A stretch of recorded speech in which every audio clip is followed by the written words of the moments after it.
Ito ang mga pet peeves ko sa mga horror movies. Panood ko kasi kahapon yung Scream 7 naisip ko nga lang yung mga clichés na sobrang nakakainis na mga nangyayari or ginagawa ng mga characters sa isang slasher movie. So ayun, isa-isayin natin. Nang una, palaging nadadapa tuwing hinahabol ng kalaban, akala mo naka-roller skates eh. Alam mo yung imbes na tumayo and tumakbo, gumagapang pa, nabali sana kung napilay eh. Pero hindi naman. Next, kung kailan tapos na yung labanan, tsaka darating yung mga pulis, na akala mo nag-iintay lang sila doon sa may labas, sabi nila, panalo na ba yung bida? Lika na, pasok na tayo. Kung dumating lang sila ng maaga, baka buhay pa lahat eh. Pero ayun, Filipino time eh. Next, yung ayaw mag-start ng sasakyan kung kailan tumatakas and parating na nga yung kalaban. Saan nyo ba nabili yung sasakyan nyo? Bakit ganyan? Doon sa influencer na nagbebenta ng sasakyan tapos siya pa yung galit pero may sira naman talaga. Okay, next, yung hirap na hirap magbukas ng pinto kahit hindi naman nakala. Yung iniikot-ikot lang yung doorknob na akala mo magic or ball eh. So, naiinis ako dito. Yung hindi binabantayan yung kalaban habang wala pang malay. Alam mo yung nakahiga na sa harapan nila yung kalaban tapos imbes na bantayan ng maigi, hindi aalisin sa mata, kung ano-ano pa yung ginagawa, kaya ayun tuloy, nakatakas pa yung kalaban.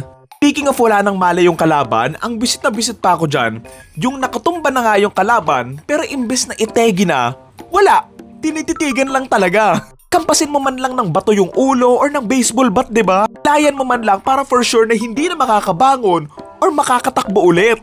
O nakakainis, yung madilim yung lugar tapos sobrang sketchy, tapos imbes na lumayo, pupunta pa kung saan madilim. Sinong siya nga yung madilim na nga yung lugar, tapos hindi mo nga alam kung ano pa yun nandoon, tapos doon ka pa pupunta kung saan ka pwedeng makorner, diba? Ito isa pa, yung palaging naghihiwalay kahit marami naman sila. Yung lamang naman sila sa kalaban, like 10 sila tapos isa lang yung kalaban, tapos naghihiwalay pa rin. Yan tuloy, isa-isa sila eh.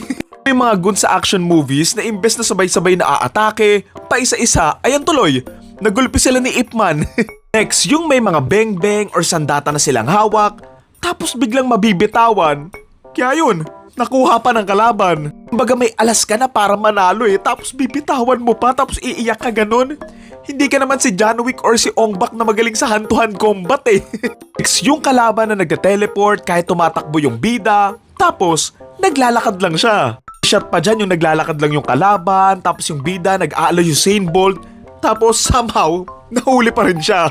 Bubisit din ako doon sa mga scenes na umuwi nga yung bida or may pinuntahan nga siya something, tapos somehow, doon nag-aabang yung kalaban. What?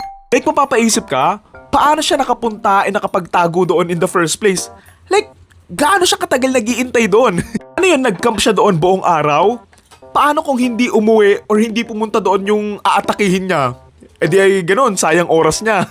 Isa pang nakakabwisit pero medyo realistic naman, yung biglaang nawawala ng signal yung cellphone kung kailan kailangan. Yung buong movie may signal naman sila, naka full charge, tapos kung kailan kailangan na nga nilang tumawag ng humingi ng tulong or tumawag ng mga pulis, doon na nawawalan ng signal, nalolobat.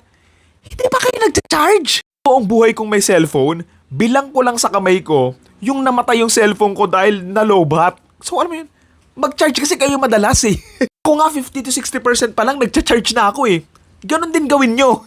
O nakakainis, yung hindi mategi-tegi yung kalaban, kahit na sobrang lala na nga ng tama niya. Tipong na beng-beng, nasaksak, nahulog sa mataas na lugar, nabangga, tapos somehow buhay pa rin.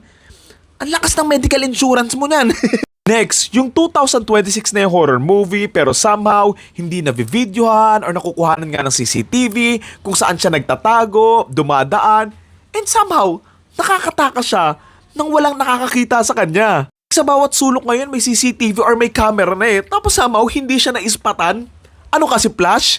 O ito next, imbes na tumakas sila sa baba, na humanap nga ng pinto or bintanang bukas para diretso labas na nga sila, aakyat pa kung nasaan sila. Bakit ka aakyat sa taas mas mahirap tumakas and makalabas dyan, diba? Dagdag mo pang aakyat ka pa ng hagdan, tapos posible ka pang madapa. Ito naiinis ako sa mga horror movies. Yung lack of urgency, na tipong sa kalagitnaan ng hinahabol sila, tinahunting nga nung kalaban. Ayun, pa-chill-chill, tapos nagkukwentuhan pa. Lugar muna natin yung kwentuhan. Focus muna tayo sa pagtatago. Kapote, hinahabol kayo ng isang taong tetegi sa inyo, tapos somehow makakampante ka.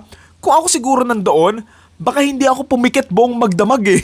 Next, yung imbes na magtago ng tahimik, galaw ng galaw, kaya ayan tuloy, narinig nung kalaban yung ingay nila, and nahuli sila. Like, wag ka lang gumalaw. Mag-alas statue ka sa Star City, ganon. Alam mo yun?